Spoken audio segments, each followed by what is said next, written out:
Grace crashed Korea most fear Mafia King's engagement party with twins who had his exact face, grabbed the microphone and watched 300 of Seoul's elite freeze as her daughter bowed sweetly to the bride and said, "Hello, stepmother. I'm 11, and Mama raised us alone after father left her bleeding in London." The phones came out, the cameras started recording, and Grace knew by morning his entire empire would be ash. But when her phone buzzed, the message made her blood turn to ice. "We've been waiting for you to bring them. Thank you." Grace looked up at 300 faces, her heart hammering. Someone in this ballroom had wanted her to expose the twins, had planned for this exact moment. And she'd just delivered her children into a trap she didn't even see coming. If you want to find out who set the trap and if Grace can save her children, hit subscribe and don't go anywhere. This story is about to get dangerous. Grace Daniels stood in the centre of the Grand Lotus Casino's main ballroom, her heart pounding so hard she thought everyone could hear it.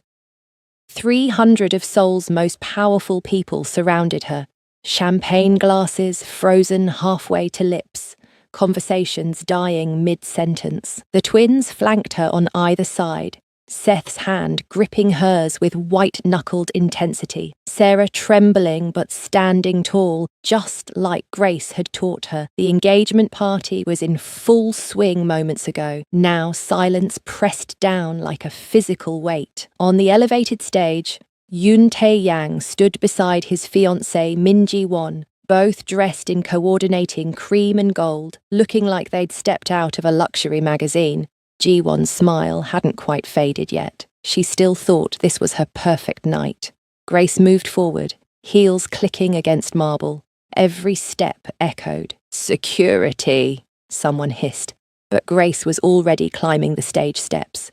She'd learned Korean perfectly over 12 years, every harsh consonant, every formal phrase, every subtle inflection that conveyed respect or contempt. Tonight, she chose her register carefully, loud enough for everyone to hear, formal enough to be devastatingly polite. "Forgive the interruption of this beautiful celebration," Grace said in flawless Korean, taking the microphone from the shocked toastmaster. "But I thought the bride-to-be should meet her future stepchildren before the wedding." The room exploded in whispers. Grace turned, gestured. "Seth, Sarah, come here, babies."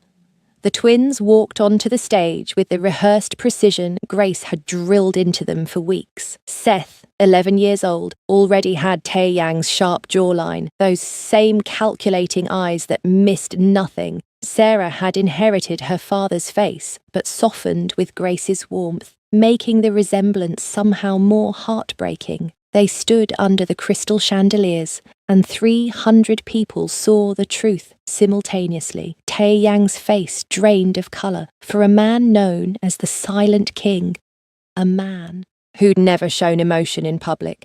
The crack in his composure was seismic. His hand, holding a champagne flute, started shaking. The glass slipped from his fingers, shattered against the stage floor. Nobody moved to clean it up. "What is this?" Ji-won's voice cut through the shock, high and sharp. "Tae-yang, what is this?" But Tae-yang couldn't speak. He was staring at Seth like he was seeing a ghost. The boy was his mirror image, impossible to deny. Grace smiled, cold and precise. 12 years ago, your fiancé spent 3 weeks in London on business. We met. We fell in love, or so I thought. Then his enemies found him. They shot up my apartment building looking for him." She paused. Let that sink in. He left the next morning. No goodbye, no explanation, nothing. 2 weeks later, I found out I was pregnant. "That's not..." Tae-yang started, but his voice cracked. The Silent King's voice actually cracked. Sarah stepped forward exactly as Grace had coached her. The little girl bowed formally to Ji-won. Perfect etiquette. "Hello, stepmother. I'm Sarah Daniels Yoon. I'm 11 years old. Are you kind? Because our mother is very kind. She raised us alone after father left her bleeding in a London hospital." The word bleeding hit the crowd like a slap. Cameras appeared everywhere. Phone lights blinked red. This was going live on social media. Grace had counted on that. If you're loving this drama, hit that subscribe button, because this story is about to get wild. Ji-won turned on Tae-yang, her beautiful face twisted with fury. Is this true? I didn't know, Tae-yang whispered. Grace, I didn't know you were... Didn't know or didn't care to find out? Grace kept her voice level, surgical. I called you 50 times that first month. You changed your number. I emailed you. Blocked. I flew to Seoul 6 months pregnant. Desperate, terrified. Your mother met me at a hotel. Every eye in the room swiveled to the elegant woman in the Chanel suit standing near the stage. Madame Yoon's face could have been carved from ice. Your mother offered me £30,000, Grace continued. She called my babies half-breed mistakes and told me to take care of it and never come back. The crowd gasped, actual gasps, like something from a drama. But this was real life unfolding in real time. Tae-yang turned to his mother, something dangerous flickering in his eyes. Mother, is this true? Madame Yoon lifted her chin. I protected this family from scandal. I did what was necessary. You paid her to abort my children. I paid her to handle an unfortunate situation. How was I to know she'd keep them and show up 12 years later demanding... I'm not demanding anything, Grace cut in, voice like a knife. I don't want your money. I spent every pound of what she gave me on prenatal care and baby supplies. I have receipts, 12 years of receipts.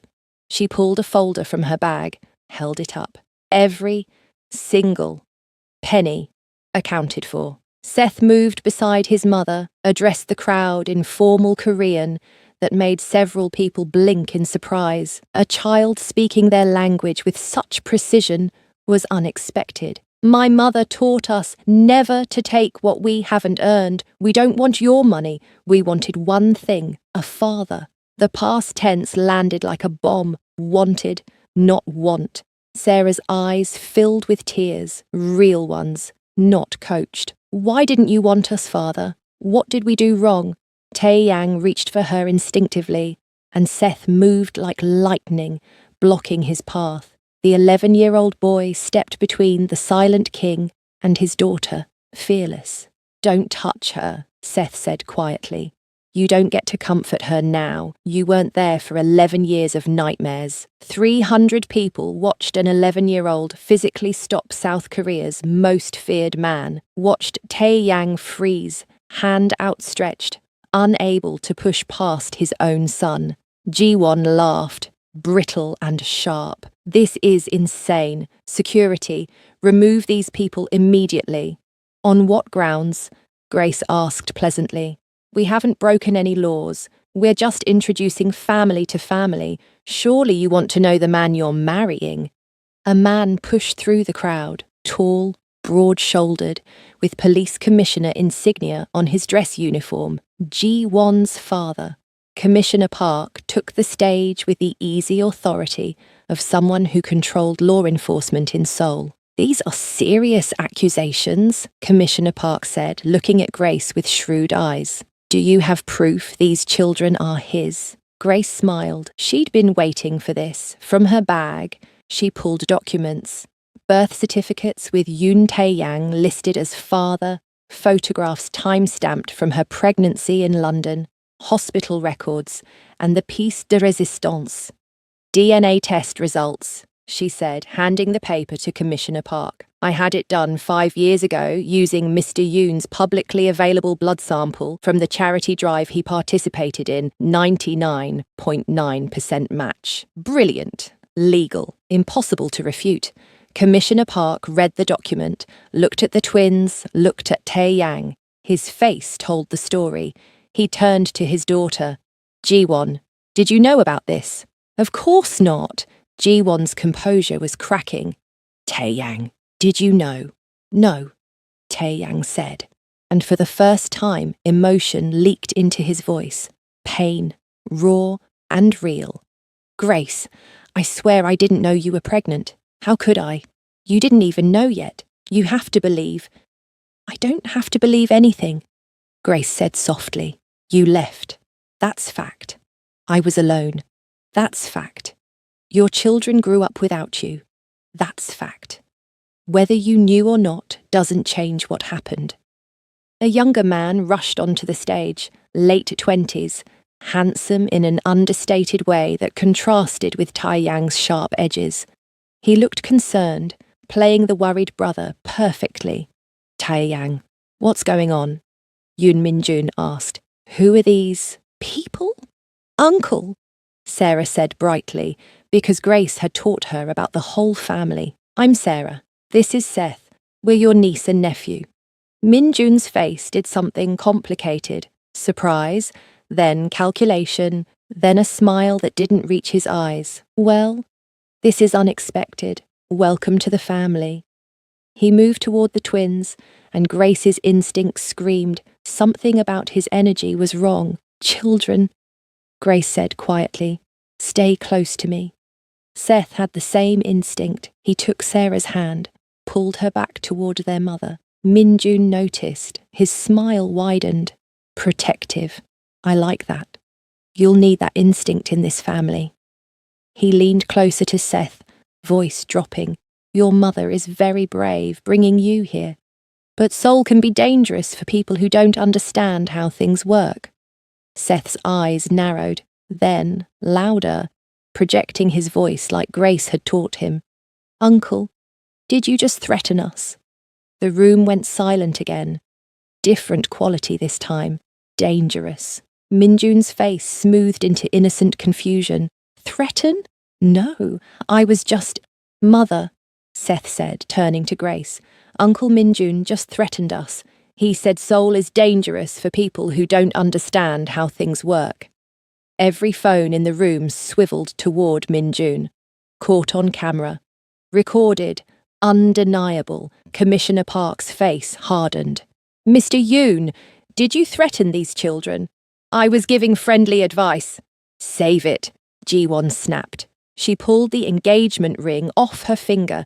3 carats of flawless diamond that probably cost more than Grace's yearly salary. She didn't hand it to Taeyang. She threw it at his feet. The ring bounced, skittered across the stage, came to rest near the broken champagne glass. Father, Ji-won said, voice shaking with fury. We're leaving. This family is a circus and I won't be part of it. Ji-won, wait, Commissioner Park started. No. He has secret children, 11-year-old children. His mother paid off their mother. His brother is threatening them at their first family meeting. This is insane. She turned to Taeyang, and her face was cold. You can't even control your own past. How can you control a future with me? She walked off the stage, heels clicking, back straight. Commissioner Park followed, but not before giving Taeyang a look that promised consequences. The engagement was over. In less than 10 minutes, Grace had dismantled it completely. Drop a comment below telling me what you think of Grace so far. Is she a hero, or is she going too far? Taeyang stood alone on the stage now, his mother and brother watching from the side. The party guests were pulling out phones, texting, making calls. Grace could see it happening in real time, the story spreading, the scandal metastasizing. A businessman in an expensive suit approached the stage. Taeyang, I'm sorry, but the Busan deal is off. My partners can't be associated with this kind of publicity.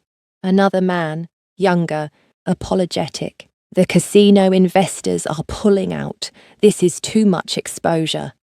Within minutes, 3 major business deals dissolved. Grace watched Taeyang's empire take body blows, one after another. His face remained impassive, but she'd learned to read his micro-expressions years ago, the tiny tightening around his eyes, the barely perceptible clench of his jaw. He was bleeding internally. Good. Madame Yoon swept onto the stage, every inch the former mafia queen. Enough of this circus. Security, escort Ms. Daniels and these children out of... Touch them, Taeyang said, voice dropping to a register Grace had never heard before. And I will kill you myself. Everyone froze.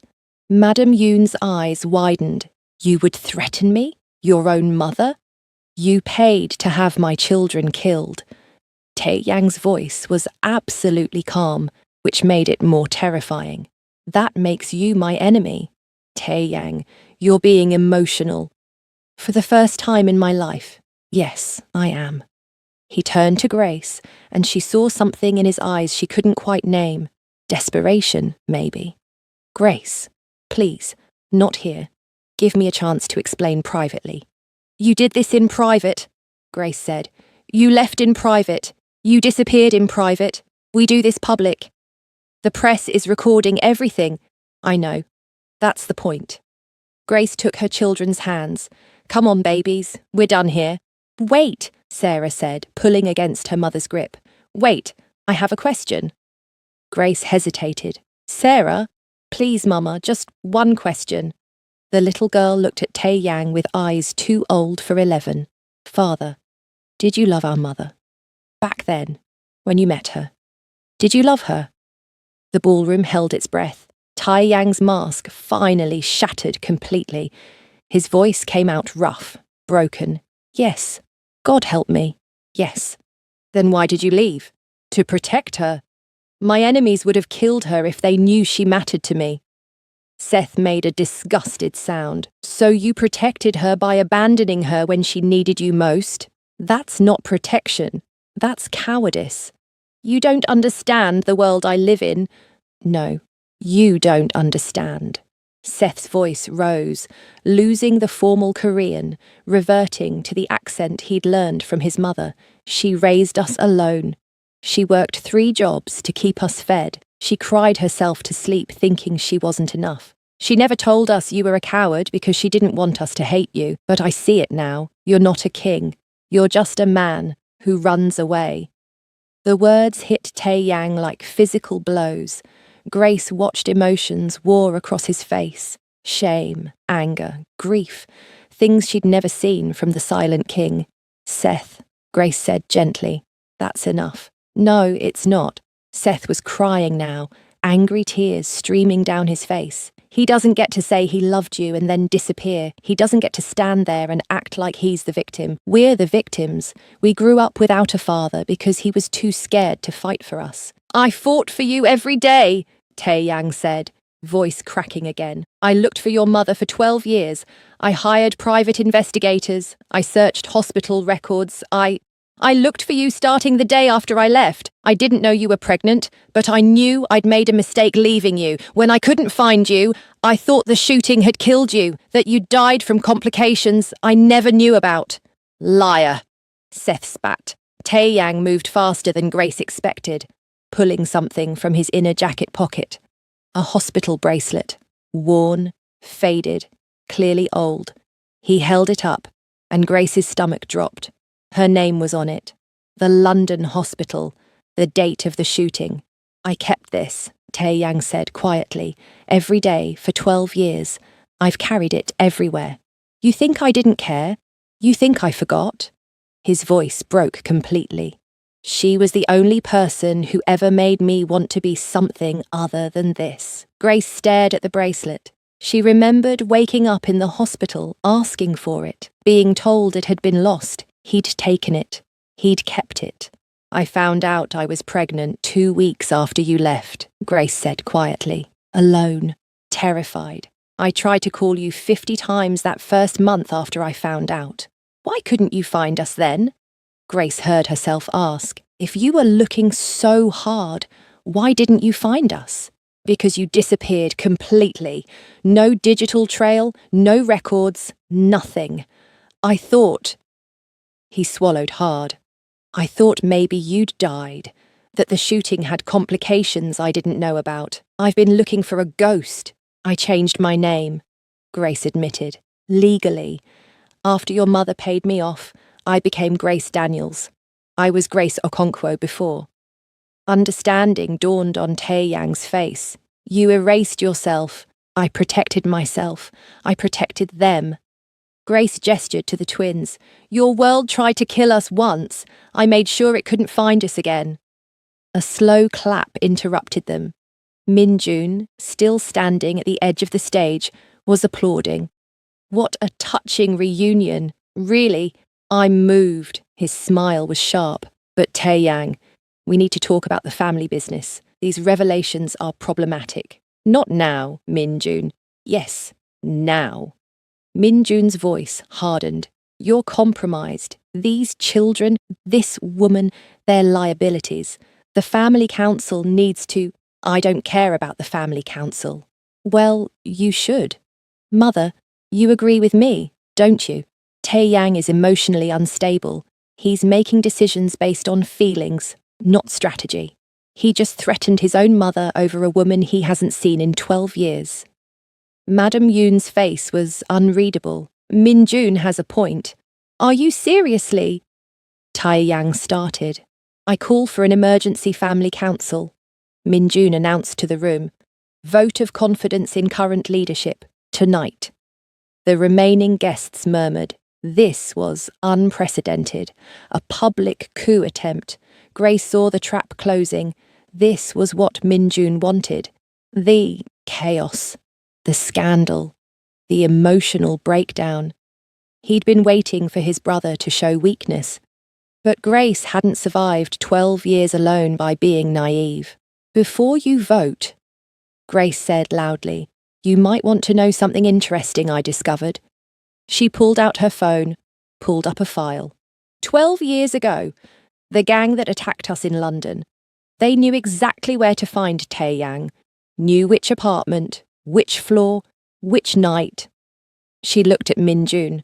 I always wondered how they got that information. Min-jun's smile didn't falter. London is a big city.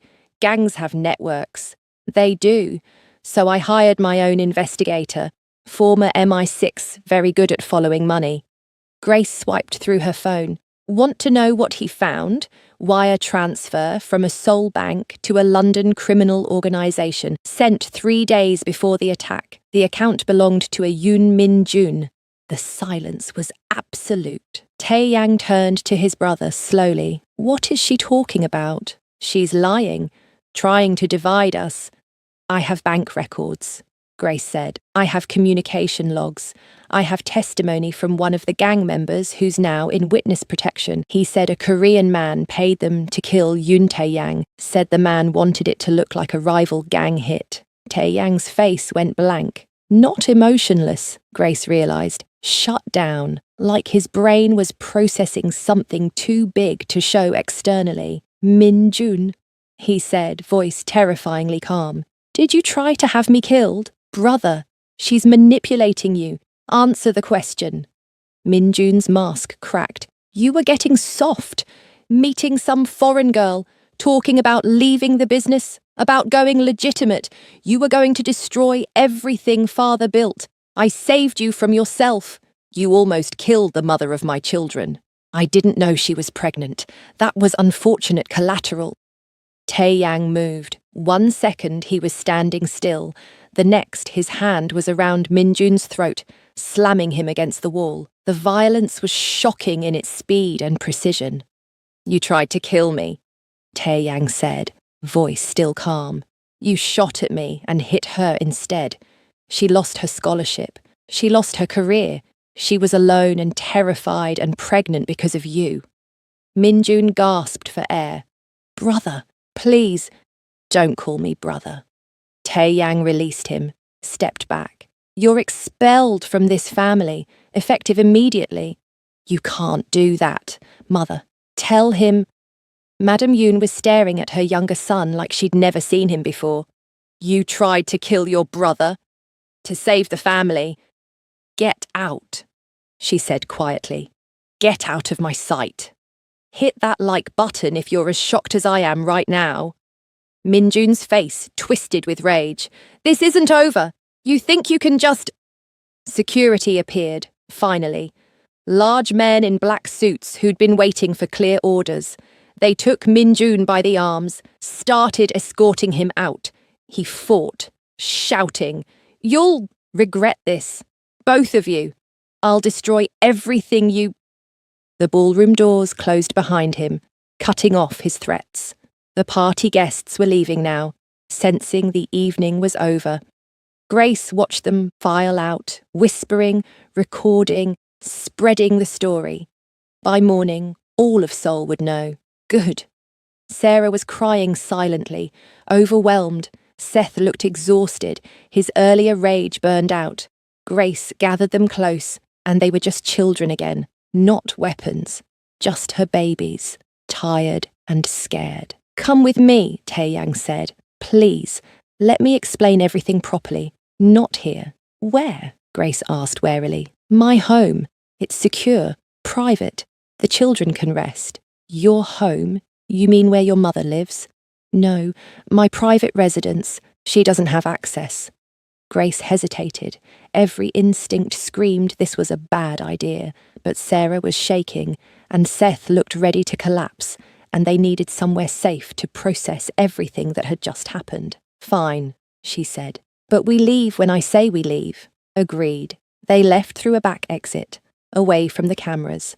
Tae-yang's car was waiting, a black Mercedes with bulletproof glass, and a driver who looked former military. Grace made sure the twins were buckled in before getting in herself. The drive through Seoul's night streets was silent. Sarah fell asleep against Grace's shoulder. Seth stared out the window, jaw tight. Tae-yang's home was a penthouse that took up the entire top floor of a building in Gangnam. Minimal security presence, surprisingly. Just one guard at the elevator who nodded respectfully and left them alone. The apartment was beautiful in a stark way, floor-to-ceiling windows overlooking the city, dark wood floors, minimal furniture. It felt more like a hotel than a home.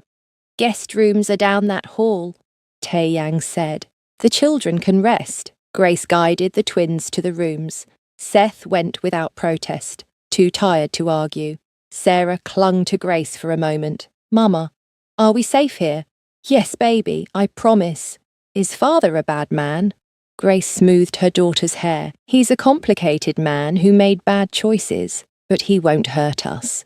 How do you know? Because I saw his face when he looked at you, Grace thought. Because the most feared man in Seoul had tears in his eyes when you asked why he didn't love you. Because you're his daughter, Grace said instead. Sleep now. She tucked Sarah in, made sure Seth had water, and knew where to find her, then returned to the living room. Tae-yang stood by the windows, staring out at Seoul's glittering expanse. Your brother tried to kill you, Grace said. Does that happen often in your world? Often enough. He didn't turn around. I'm sorry you got caught in it. Sorry doesn't raise children for 12 years. I know. He finally turned, and in the dim lighting, he looked human, vulnerable. I looked for you. I need you to believe that. Why does it matter what I believe? Because... He stopped, seemed to struggle with words. Because you were the only real thing in my life. 3 weeks with you, and I felt like a person instead of a crown. When you disappeared, I thought I'd lost my chance at being anything else. Grace's throat tightened. She'd spent 12 years hating him, imagining him as a monster. This broken man in front of her didn't fit the narrative. You had options, she said. You could have walked away from all of this, gone legitimate, and left my family vulnerable. My mother, my people, they depend on this organization. The minute I show weakness, rivals move in. People die. So you chose them over me. I chose to keep you alive. If they'd known how I felt about you, you would have been a target forever. I left to protect you. And shot me instead. Tae-yang flinched. That was Min-jun. But it was your world, your choices, your war. Grace moved closer, anger rising. You don't get to play the noble martyr. You left me bleeding and alone. You don't get credit for being haunted by it. You're right.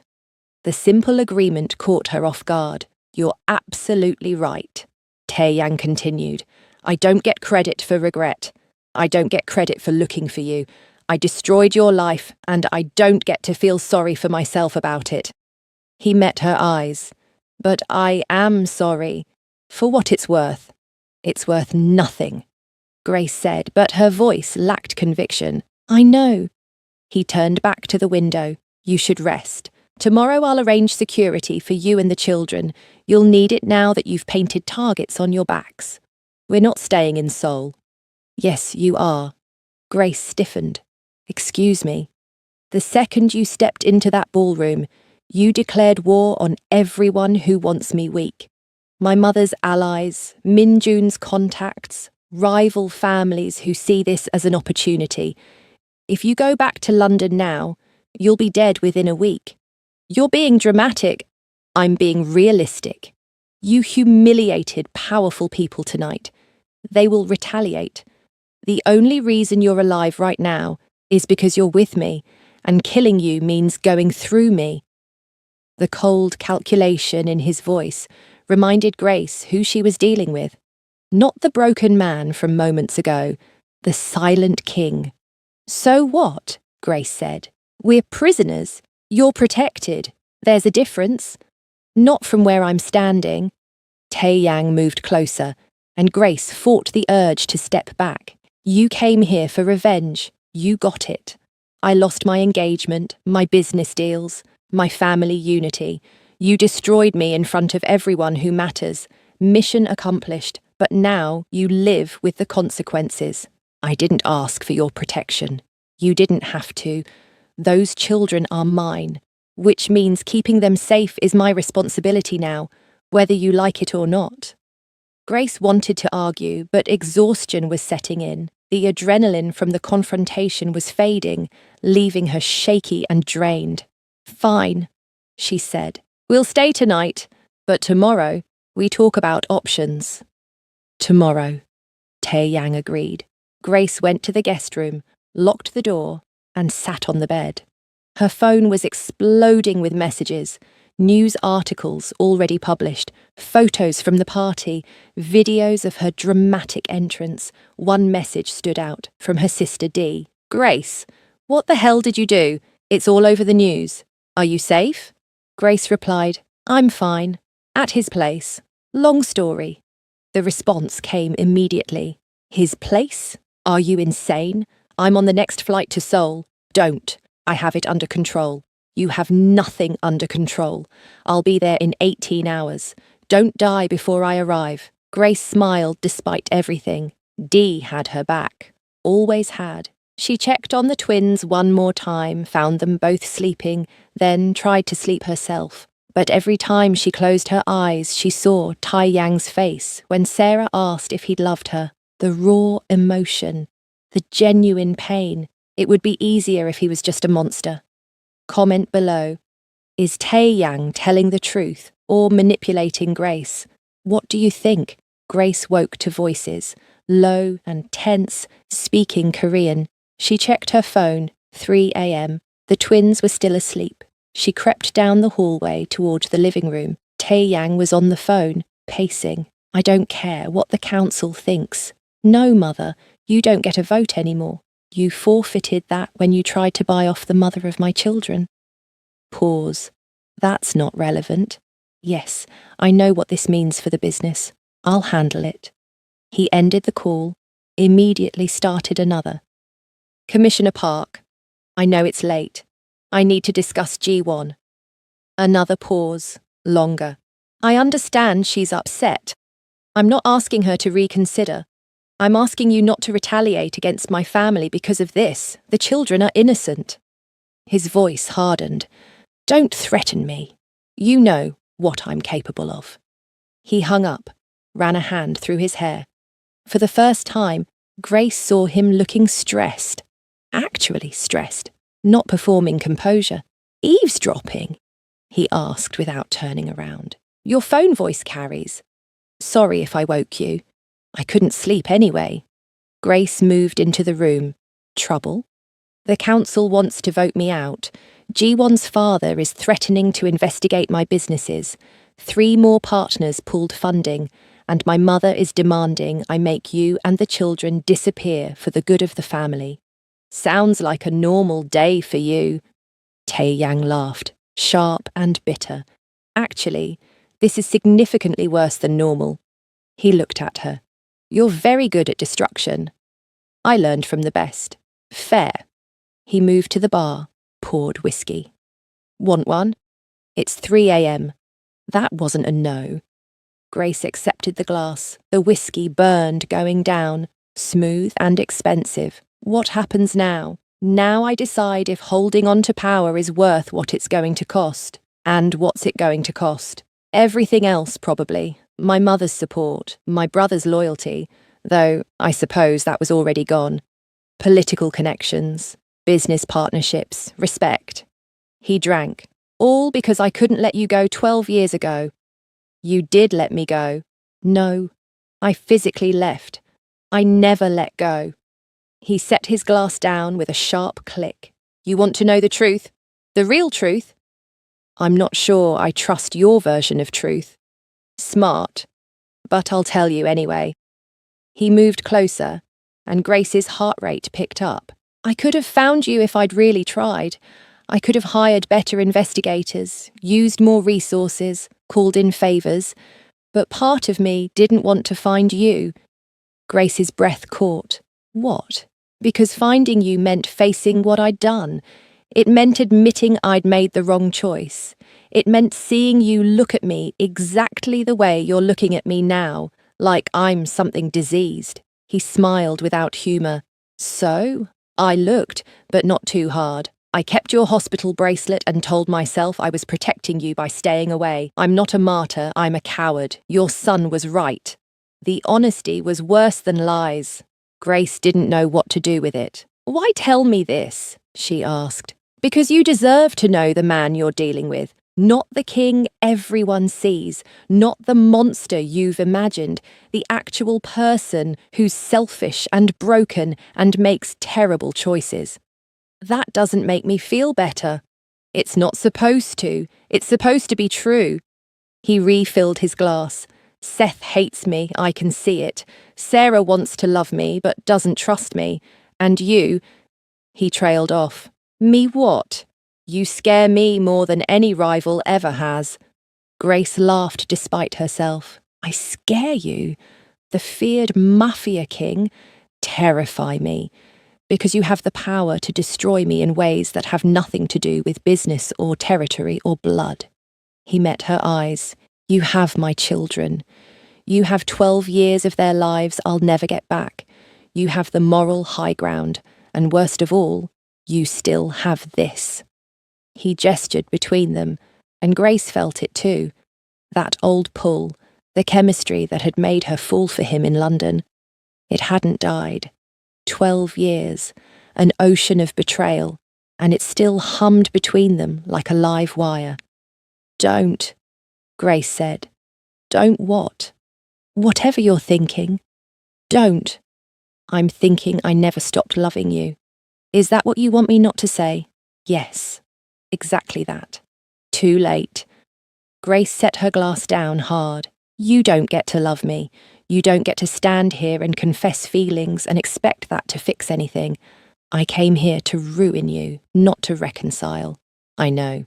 Then stop looking at me like that. Like what? Like you're remembering London, like you're seeing the girl I was instead of the woman I am. I'm seeing both, Tae-yang said quietly. The girl who laughed at my terrible English, the woman who walked into a room of 300 people and dismantled my entire life without raising her voice. I see all of you. Grace's hands were shaking. From anger or something else. She couldn't tell. This doesn't change anything. I know that too. So why say it? Because tomorrow your sister arrives and you'll have reinforcements. Because tomorrow my world is going to come for you with everything it has. Because tomorrow we start playing defense instead of offense. And I needed you to know. He moved closer, close enough that Grace could smell his cologne, same as London.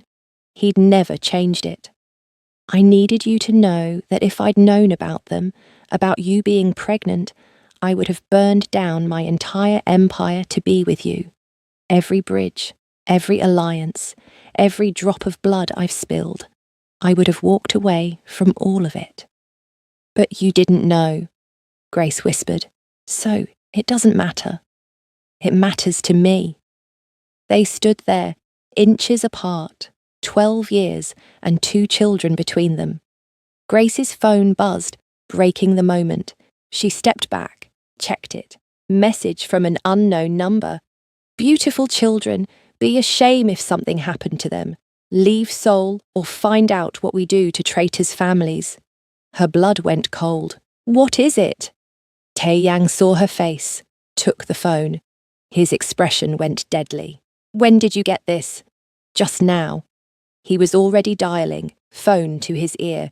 I need a trace on this number, now. Full security detail to my residence. Nobody in or out without my direct approval. He hung up. Pack the children's things. We're leaving. You just said we have to stay in Seoul. We're not leaving Seoul. We're leaving here. This location is compromised. How? Nobody knew we were... Grace stopped. Your mother, or Min Jun, or any number of people who want me weak. He was moving through the apartment, checking windows, drawing curtains. Get the children up. We have 10 minutes. Grace ran to the guest rooms. Sarah woke easily, still half asleep. Seth was alert instantly, reading the panic on his mother's face. What's wrong? He asked. We have to move. Now, get your shoes on. To her credit, Sarah didn't cry or complain. She just held her mother's hand and moved quickly. Seth was already dressed, always the prepared one. Tae-yang met them in the hallway with a black bag. This way. He led them through the kitchen to what looked like a pantry. False back panel. Secret elevator. Of course he had a secret elevator. Where does this go? Grace asked as they descended. Underground garage. Reinforced. 3 separate exit routes. They emerged in a concrete bunker. 6 cars parked in a row. All black, all identical. Smart. Harder to track which one he'd be in. Tae-yang chose the middle car, helped Sarah into the back. Seth climbed in after her. Grace started to follow.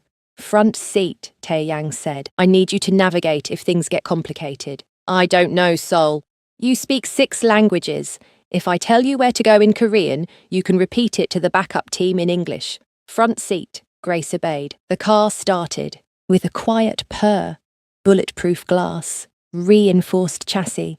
This was a war machine disguised as a luxury vehicle. They pulled out of the garage into pre-dawn Seoul. Empty streets, street lights creating pools of orange light. Tae-yang drove fast but controlled, checking mirrors constantly. Are we being followed? Grace asked. Not yet. That's not comforting. It's not supposed to be comforting. It's supposed to be honest. His phone rang. He answered via car Bluetooth. Talk to me. Sir, we've traced the threat. Number's a burner, but the cell tower ping came from inside your mother's residence. Tae-yang's jaw tightened. Confirmed? Yes, sir. Message was sent from inside Madam Yoon's compound. He ended the call without responding.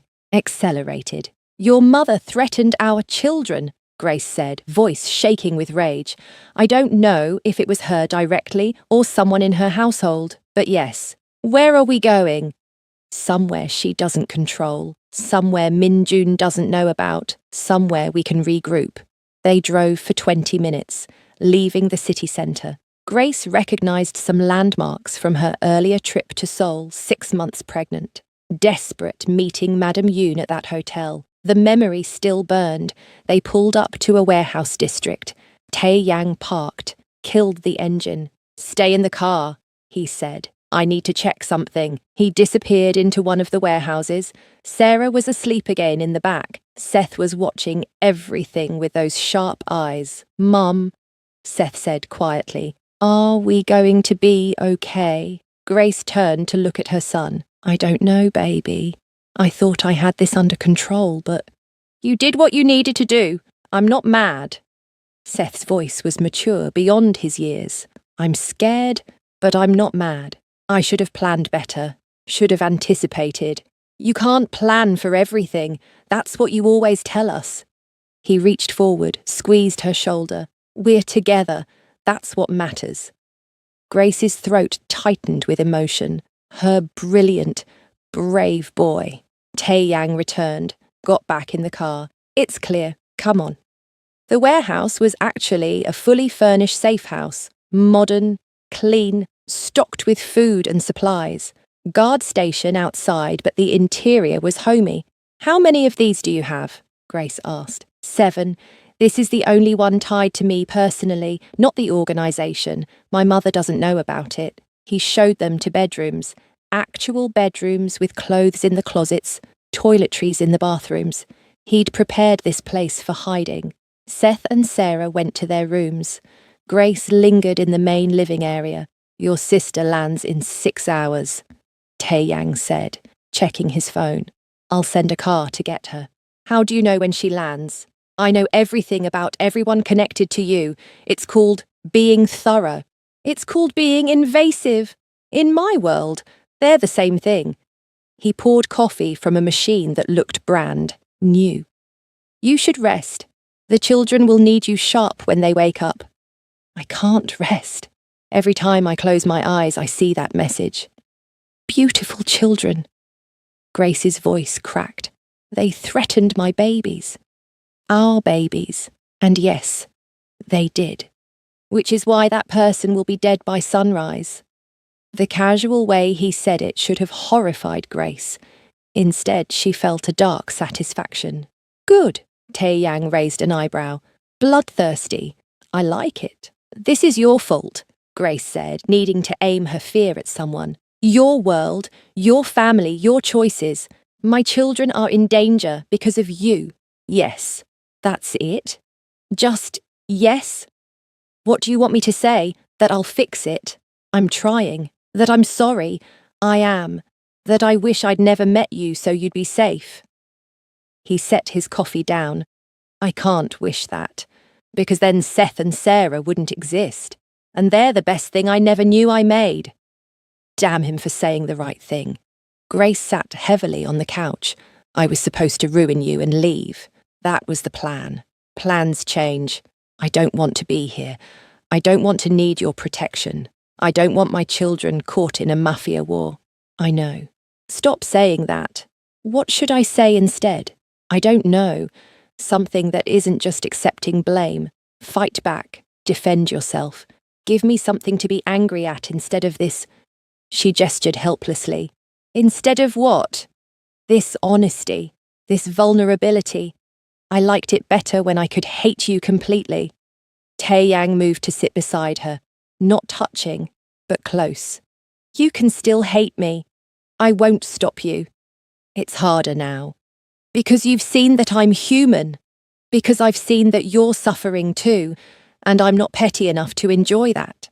They sat in silence. Outside, dawn was breaking over Seoul. A new day. New dangers. When your sister gets here, Tae Yang said, things are going to move fast. She'll want to take you away from here. The council will make their move. My mother will escalate. We're about to enter the storm. I know. I need you to trust me. Grace laughed bitterly. Trust you, the man who... I know what I am. But right now, I'm the only thing standing between those children and people who see them as leverage.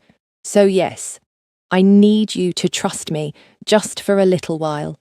Grace looked at him, really looked, saw the exhaustion in his eyes, the tension in his shoulders, saw a man who'd lost everything overnight and was still fighting. Okay, she said, but the second I think you're using us, you'll destroy me again, I know. I expect nothing less. If you're still watching, drop a subscribe because this story is about to get even crazier. D. Okonkwo arrived at the safe house like a storm system, 6 feet tall, muscular, with the kind of presence that made people step aside. She took one look at the warehouse setup and turned to Grace. You've lost your mind. Nice to see you too, sis. Dee pulled Grace into a hug that lifted her off the ground. Are you okay? Are the babies okay? We're fine. Dee, meet. I know who he is. Dee turned to Tae Yang with an expression that could freeze fire. You're the deadbeat. That's one word for it, Tae Yang said calmly. I have others. Most of them involve anatomical impossibilities. Dee moved between Tae-yang and Grace instinctively. Grace, pack the kids. We're leaving. We can't leave Seoul right now. It's not safe. It's not safe here. This man's family just threatened your children. Which is why we're in his personal safe house that his family doesn't know about, Grace explained. Dee, I know this looks insane. It is insane. You came here for revenge and somehow ended up under his protection. How does that make sense? It doesn't. But it's what we've got. Seth and Sarah emerged from their rooms, drawn by Dee's voice. Sarah squealed with delight. Aunt Dee! Dee's face transformed, all hard edges softening. There's my girl! She scooped Sarah up. And my man Seth. Look at you both. So big. Aunt Dee, we met father, Sarah said excitedly. He's tall. I heard. Also heard he abandoned you for 11 years. Dee, Grace warned. What? I'm just stating facts. Tae-yang's phone rang. He checked it, frowned. I need to take this. He stepped outside. Dee waited until he was gone. Grace, be honest with me. Are you safe here? I think so. He's got guards, security, and he knows this world better than I do.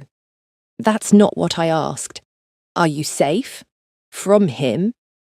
Grace understood what her sister was asking. He's not going to hurt me, or the kids. I'm sure of that much. You were sure of him 12 years ago too. This is different. How? Because now I'm not in love with him. Dee's eyes narrowed. Why did you phrase it like that? Not in love, not I hate him or I'm done with him. You said not in love. Oh God, Grace, no. Tell me you're not falling for him again. I'm not. Grace struggled to find words. It's complicated. It's really not. He left you. End of complication. He thought he was protecting me. And that worked out great, Dee said sarcastically. You got shot, raised twins alone, struggled for 12 years. But sure, he was protecting you. Sarah tugged on Dee's sleeve. Aunt Dee, father cried. When I asked why he didn't love us, he cried. Dee's expression softened. Did he, baby? And he kept Mama's hospital bracelet for 12 years. Doesn't that mean he loved her? Seth made a disgusted sound. It means he felt guilty. Love is action, not souvenirs. When did you get so cynical? Dee asked. When I watched our mother work 3 jobs to keep us fed while our father lived in luxury. Valid point, Grace thought. Tae-yang returned, face grim. We have a problem. Another one? Grace asked. The council vote is tonight. My mother's pushing it through fast, while the scandal is fresh. If I lose all protection. They'll install Min-jun as acting leader. How many votes do you have? Not enough. I need 8 of 12. I have 5 confirmed, 3 probable no votes, and 4 unknowns. So you need 3 of the 4 unknowns, Dee calculated. What's your play? Tae-yang looked surprised. She was engaging tactically. I convinced them that I'm still the strongest leader, that this scandal doesn't weaken me. But it does weaken you, Seth said from the doorway. Everyone turned. The boy walked into the room like he belonged there. You're emotionally compromised. You've made decisions based on feelings. That's weakness in your world. Seth!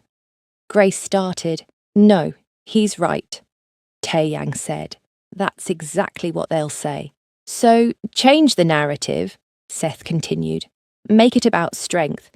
You found out you had children and immediately claimed them. You expelled the brother who betrayed you. You ended an engagement that was politically convenient but personally empty. You're not compromised. You're decisive. Everyone stared at the 11-year-old. Tae-yang blinked. That's actually brilliant. I know. I got your strategic mind, unfortunately.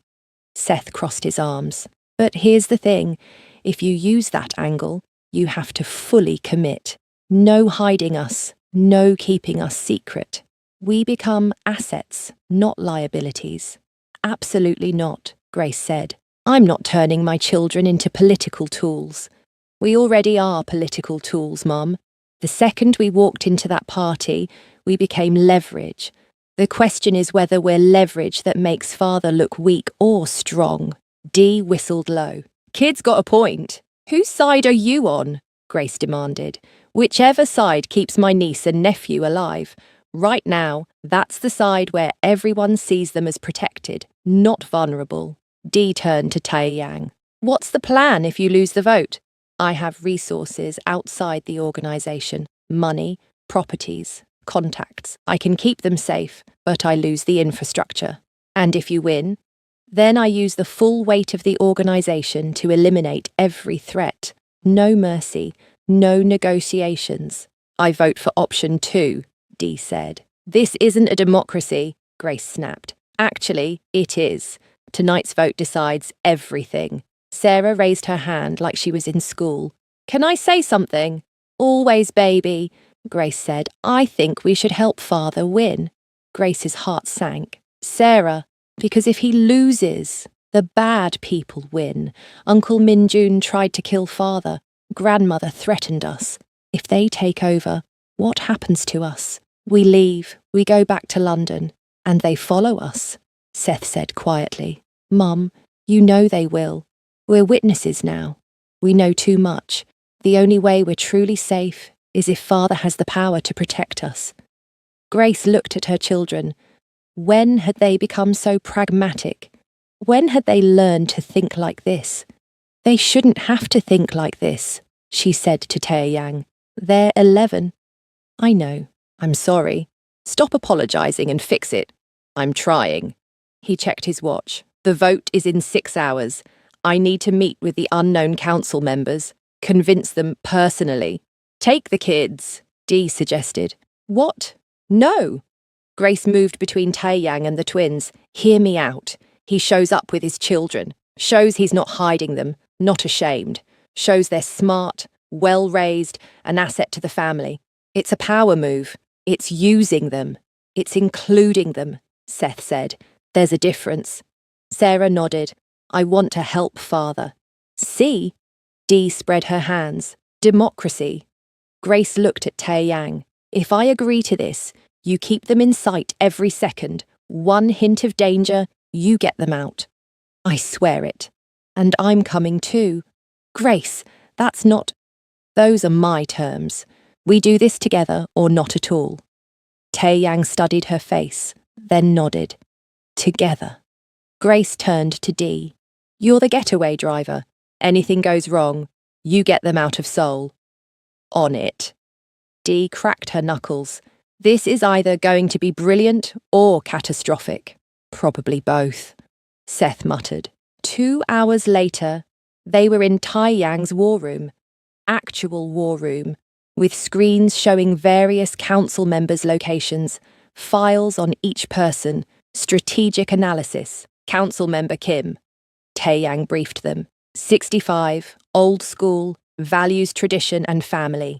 He's one of the unknowns. If we can convince him that the twins represent continuation of bloodline, not scandal, he'll vote yes. What does he care about? Grace asked. Legacy, honour, strength.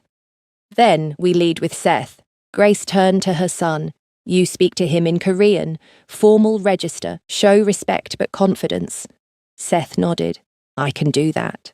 Council member Park, Tae-yang continued. No relation to the commissioner. 48, ambitious, looks for advantage. She'll vote for whoever benefits her most. What does she want? Dee asked.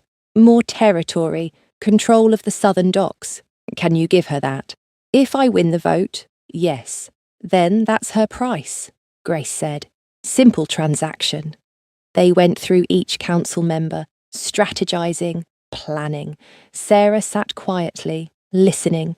She was too young for most of this, but she was trying to help by being present. The first meeting was at a traditional tea house in Bukchon. Council member Kim sat in a private room, waiting. Grace and Tae-yang entered with the twins. Kim's eyes widened, seeing the children. So, it's true.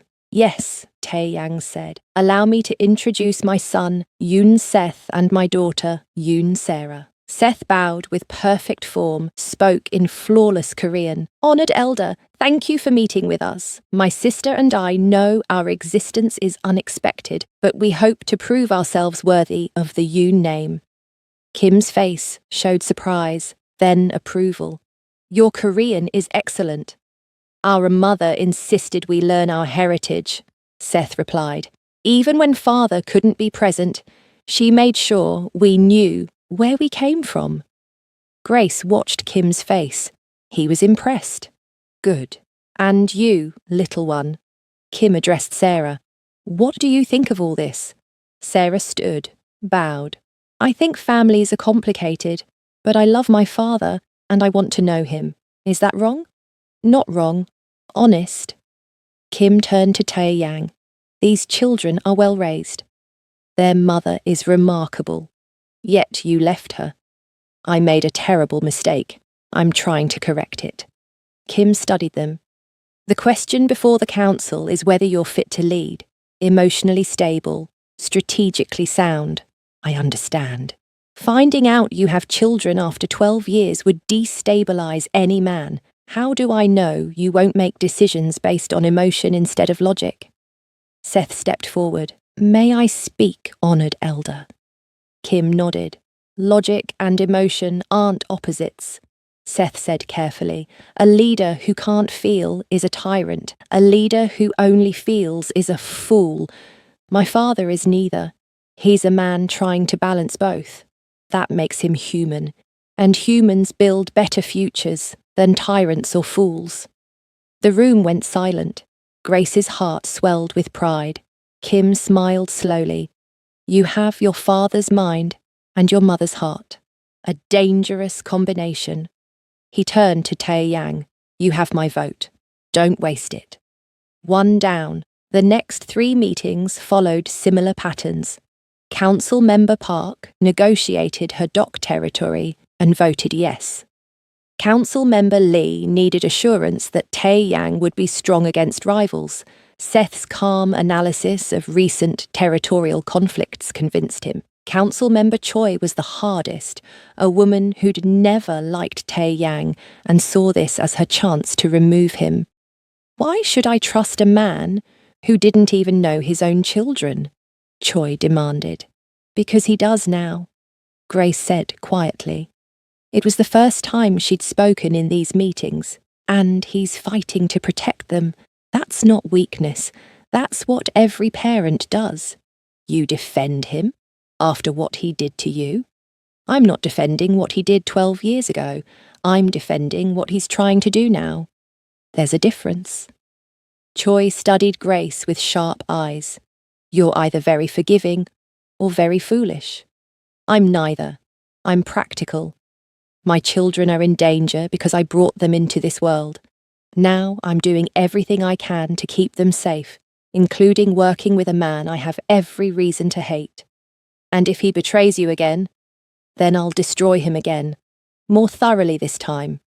Choi laughed, sharp and genuine. I like you. Fine. You have my vote. But Tae-yang, if you fail these children, I'll vote you out myself. Fair enough.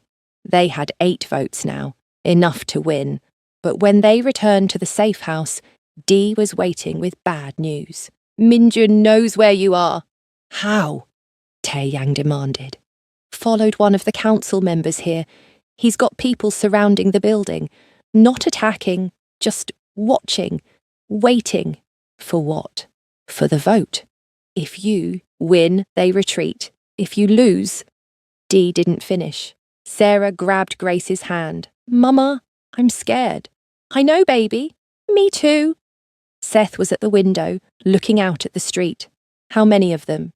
12 that I counted, Dee said. Could be more.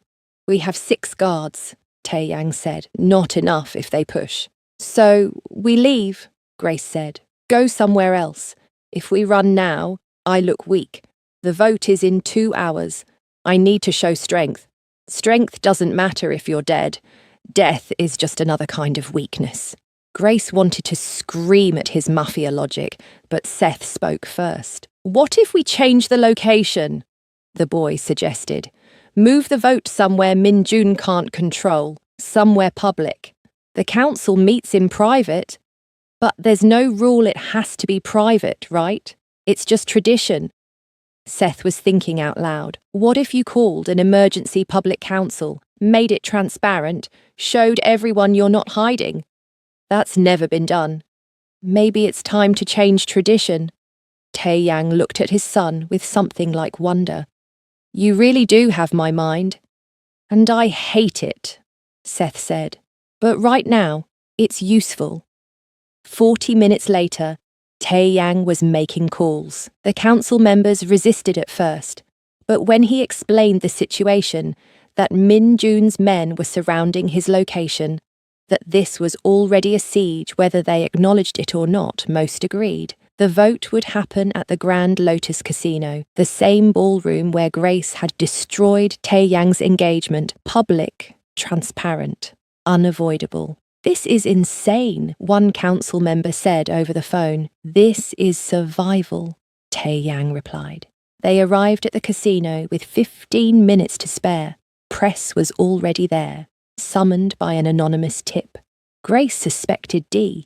The ballroom filled with council members, their advisors, security, and curious onlookers who'd heard rumours. Madam Yoon sat in the front row, face carved from ice. Min Jun stood beside her, smiling like he'd already won. Grace kept the twins close. Sarah was shaking. Seth was eerily calm. The council chairman called the meeting to order. "We are here to vote on the fitness of Yoon Tae-yang to continue as leader of this organisation. The charges against him are emotional instability, poor judgment, and bringing scandal upon the family." "I'd like to address those charges," Tae-yang said, standing. "You'll have your turn." "No, now." His voice cut through the room. "You say I'm emotionally unstable. I say I'm human. I found out I have children. Children I didn't know existed because my own mother paid their mother to disappear. Yes, I felt emotion. But I also acted decisively. I expelled the brother who betrayed me. I ended a political engagement that served the organisation, but not my integrity. I claimed my children publicly and immediately." He gestured to Seth and Sarah. "You see scandal. I see the future. My son has already shown strategic brilliance that rivals my own. My daughter has emotional intelligence this organisation desperately needs. They are assets, not liabilities. They're illegitimate," someone called out. "They're mine," Tae-yang roared. The room flinched. Grace had never heard him yell. "And I will not allow anyone, council member or not, to disrespect them. If that's instability, then vote me out. But know this, I am the strongest leader you've ever had. And if you replace me with someone who tried to murder me, you'll deserve the weakness that follows." Silence. Then Council Member Kim stood. "I vote to retain Yoon Tae-yang as leader." One by one, the votes came. 8 yes, 3 no, 1 abstention. Tae-yang had won. Min Jun's face went purple. "This is a mistake. He's compromised. The vote is decided," the chairman said. "This matter is closed." Madam Yoon stood slowly. She looked at Tae-yang, at Grace, at the twins. Something passed over her face. Not quite regret, not quite acceptance, but acknowledgement. "I underestimated you," she said to Grace. "Most people do. My son chose well 12 years ago. I should have trusted that." "You should have," Grace agreed, "but you didn't. So now we're here." "Indeed." Madam Yoon turned to the twins. "Sarah, Seth, I owe you an apology." Sarah stepped forward bravely. "You called us mistakes. I was wrong. You're not mistakes. You're miracles. And I'm sorry I couldn't see that immediately. It wasn't enough. One apology couldn't fix the damage, but it was a start." Seth remained cold. Actions matter more than apologies. "Smart boy." Madam Yoon actually smiled. Very well. I'll prove it through actions. Min Jun made a disgusted sound and stormed out. Half his supporters followed. The other half stayed, reading the room, choosing the winning side. The crowd dispersed slowly. Press shouted questions. Tae-yang ignored them, moved to his family. You did it, Grace said. We did it. He looked at Seth. Your strategy worked. Don't expect me to keep helping you. I won't, but thank you. Seth nodded stiffly, then went to his sister. Grace and Tae-yang stood there, in the same ballroom where this had all started 24 hours ago. Everything had changed. Nothing had changed. What happens now? Grace asked. Now I consolidate power, remove Minjun's remaining influence, strengthen defenses, make sure you and the children are protected. And then we figure out what this is. He gestured between them. Whatever this is, there is no this. Liar. Grace's breath caught. I hate you. Also a lie. I want to hate you. That I believe. They stood too close, the air between them crackling with 12 years of pain and something else, something dangerous. Don't, Grace whispered. Don't what? Don't make me feel this. Feel what? Hope. Tae-yang's hand lifted, almost touched her face, dropped. Hope is dangerous. I know, but necessary. I know that too. If you've made it this far, you're amazing. Leave a comment telling me what happens next. 3 months passed. Grace and the twins didn't return to London. Not yet. There were threats to neutralise, security to arrange, legal documents to sign, giving Tae-yang official paternity rights. They stayed in the safe house mostly. Tae-yang visited daily, sometimes just for dinner, sometimes to teach Seth strategy or take Sarah to museums. He was trying. Grace saw him trying. Dee stayed too, suspicious guardian. But even she softened slightly when Tae-yang arranged for her ex-boyfriend, the detective, to have drinks with her. Meddling, Dee called it. Helping, Tae-yang corrected. One evening, Grace found Tae-yang on the rooftop of the safe house, soul spread below, lights glittering. Couldn't sleep, she asked. Never can. You? Same. They stood in comfortable silence. This was happening more lately. Comfortable silences, shared spaces, accidental touches that lingered. I've been thinking, Tae-yang said, about going legitimate. What? The casino, the hotels, the import business. They can all be legal. It would take time, but it's possible. He looked at her. Seth said something that stuck with me about having choices. I want that. For them, for... He trailed off. For us. Grace finished. Is there an us? I don't know. Is there? Do you want there to be? Grace laughed shakily. You're really going to make me say it? Yes. Fine. Yes, I want there to be. I hate that I want it, but I do. You're infuriating and damaged, and you ruined my life. But you're also trying to fix it. And I see you with them, with our children, and I see the man I fell for in London, and it terrifies me. Why? Because what if you leave again? Tae-yang moved closer. I won't. You don't know that. Yes, I do. Because leaving you the first time nearly destroyed me. I've spent 12 years as half a person. I'm not doing that again. Pretty words. True words. He reached for her hand, slowly, giving her time to pull away. She didn't. I know I don't deserve another chance. I know I should just be grateful you let me know my children. But I'm selfish. I want more. I want you. I want us. I want to be the family we should have been 12 years ago. That's a lot of wants. Tell me to leave and I will. Tell me you can never forgive me and I'll accept it. But tell me the truth. Grace looked up at him. This man who'd broken her, this man who was trying to piece her back together. This impossible, complicated, infuriating man. The truth is, I'm terrified, she said. The truth is, I don't trust you completely. The truth is, I probably never will. Okay, But the truth is also that I want to try. I want to see if we can build something real.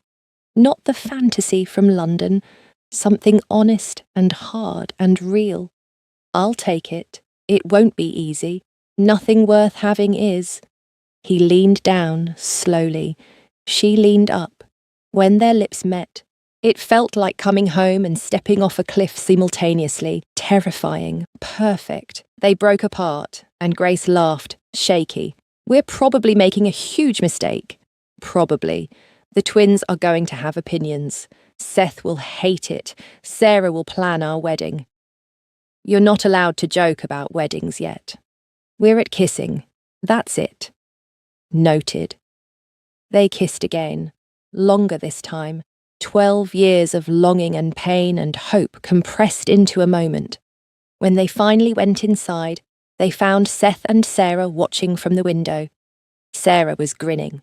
Seth looked resigned. I knew it, Sarah said. We're doomed, Seth muttered. Probably, Grace agreed. But we're doomed together. 6 months later, Grace stood in her new apartment in Seoul. Not Tae Yang's place, her own, but close enough that he could visit daily, that the twins could go between both homes easily.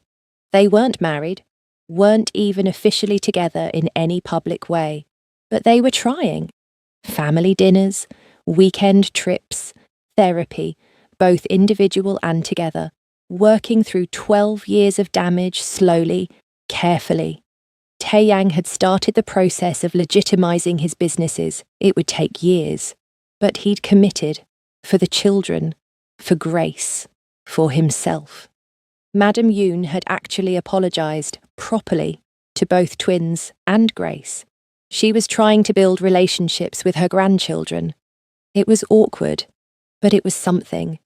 Min-Jun was gone, exiled from the family, last heard running a small operation in Thailand. No one missed him. Dee had reconciled with her detective and was splitting time between London and Seoul. Just visiting, she insisted, but she'd looked at apartments. And Grace? Grace was learning to trust again, learning to hope, learning that sometimes the person who breaks you can be part of putting you back together, if everyone involved is willing to do the work. It wasn't a fairy tale. It was messy and complicated and sometimes painful. But it was real. Seth walked into the room, school uniform neat. Mum, I'm going to be late. Father's driving you today, Grace said. Great. He'll lecture me about strategy again. He's trying to connect. I know. It's annoying. But Seth smiled slightly, and Grace knew her son was softening, slowly, in his own time. Sarah bounded in, backpack flying. Is father here yet? He promised to take me for ice cream after school. He'll be here. I love that we live close to him now. It's like having a real family. We've always been a real family, baby. I know, but it's bigger now. Better. The doorbell rang. Sarah ran to answer it. Tae Yang stood there in a business suit, looking every inch the legitimate businessman he was becoming. Ready? He asked the twins. Yeah, Seth said, grabbing his bag. Sarah hugged Tae Yang. Ready, Daddy. Daddy. She'd started calling him that a month ago. It broke him every time. Tae Yang looked at Grace over the children's heads. Dinner. Tonight? Your place or mine? Yours. I'll cook. You can't cook. I'll bring food and pretend to cook. Better. He smiled, and it was genuine. Real, the kind of smile that reminded Grace why she'd fallen for him in the first place. After they left, Grace sat at her piano, the one Tae Yang had bought her. Her shoulder still ached sometimes, but she could play now, not professionally, but enough. She played the lullaby she'd written for the twins when they were babies, the one Tae Yang had learned to sing. Outside, Seoul hummed with life. Somewhere, her children were learning and growing. Somewhere, a man who'd broken her heart was learning to deserve a second chance. And Grace was learning that some stories don't have neat endings. They have continuing chapters, messy middles, uncertain futures, but they also have hope. And sometimes that's enough. If you made it to the end of this journey, thank you for watching. Hit that subscribe button, leave a comment telling me what you thought, and let me know what story you want to see next. Until next time, remember, even the most broken things can be made whole again. It just takes time, forgiveness, and two people willing to fight for it.